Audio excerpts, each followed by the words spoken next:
Hello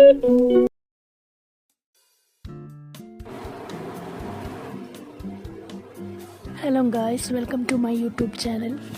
അപ്പോൾ ഇവിടെ കണവ എന്നാണ് പറയുന്നത്. കണവയും കൂന്തൽ എന്നൊക്കെ പറയും.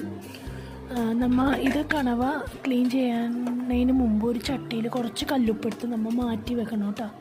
എന്നുവെച്ചാൽ അതിനകത്ത് വേണം ക്ലീൻ ചെയ്തിട്ട് ഇടാൻ.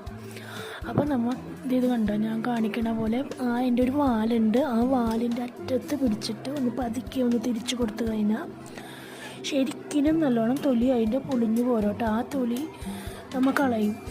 അപ്പോൾ അത് ഒന്നും കൂടെ ശ്രദ്ധിക്കണം. ഞാൻ ഒരെണ്ണം കൂടെ കാണിച്ചു തരാം. ആ വാലിൻ്റെ അറ്റത്ത് പിടിച്ചിട്ട് രണ്ട് കൊമ്പുണ്ടാവും, അതിന് പിടിച്ചിട്ട് ഒന്ന് പതുക്കി ഒന്ന് തിരിച്ചു കൊടുത്തു കഴിഞ്ഞാൽ നല്ല ശരിക്കും അതിൻ്റെ സ്കിൻ അടർന്ന് പോകുമേ.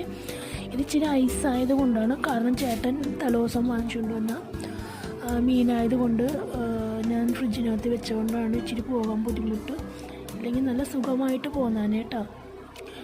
അപ്പോൾ അത് എടുത്ത് എല്ലാവർക്കും അറിയാൻ പാടില്ല, ചിലവർക്ക് അറിയാൻ പാടില്ല. ഇത് വാങ്ങിച്ച് നമ്മൾ ഈ കടകളിലൊക്കെ കിട്ടുമല്ലോ, നല്ല റെസ്റ്റോറൻറ്റിൽ നല്ല കണവ തോരൻ, കണവ റോസ്റ്റൊക്കെ. അത് നമുക്ക് വീട്ടിലും ഉണ്ടാക്കാമേ. അപ്പോൾ അതുപോലെ ക്ലീൻ ചെയ്താൽ എടുത്താൽ മതി. പിന്നെ ഇതിൻ്റെ തലയും ഞാൻ എടുത്തിട്ടുണ്ട്. ആവശ്യമുള്ളവർക്ക് എടുക്കാം, ഇല്ലാത്തവർക്ക് കുഴപ്പമില്ല. ഞാൻ എൻ്റെ തല എടുത്താൽ നല്ല ടേസ്റ്റാണ്. തല എങ്ങനെയാണ് ക്ലീൻ ചെയ്യേണ്ടതെന്ന് വെച്ചാൽ, തലയുടെ കണ്ണിൻ്റെ ഭാഗത്ത് മുകളിൽ നിന്ന് കത്രിക വെച്ചിട്ടൊന്ന് കട്ട് ചെയ്ത് കളഞ്ഞ് കഴിഞ്ഞാൽ മതി. അതിൻ്റെ ഉള്ളിലൊരു കുരുവുണ്ടാവും കേട്ടോ.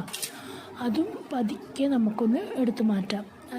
അതൊരു ഇങ്ങനെ ചെറിയ ഒരു കായ പോലെ ഇരിക്കുന്ന കുരു, അതും കളഞ്ഞു കഴിഞ്ഞാൽ നമ്മുടെ കണവ എങ്ങനെയാണ് ക്ലീൻ ചെയ്യണതെന്ന് നോക്കാം. പിന്നെ കുറച്ച് കല്ലുപ്പിട്ട് നമ്മൾ എടുത്ത് വെച്ചിട്ട് നല്ലോണം വാഷ് ചെയ്ത് കളയണം.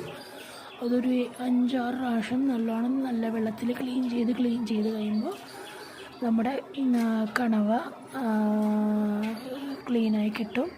പിന്നെ അത് കഴിഞ്ഞിട്ട് ക്ലീൻ ചെയ്തിട്ട് നമുക്കൊരു ഊട്ടപാത്രത്തിനകത്ത് ഇട്ട് വെക്കണം. കാരണം ഇതിനകത്ത് വാട്ടർ കണ്ടൻറ്റ് കുറേ ഉണ്ട്, നമുക്ക് കറി വെക്കുമ്പോൾ അല്ലെങ്കിൽ കുറേ വെള്ളം വരും.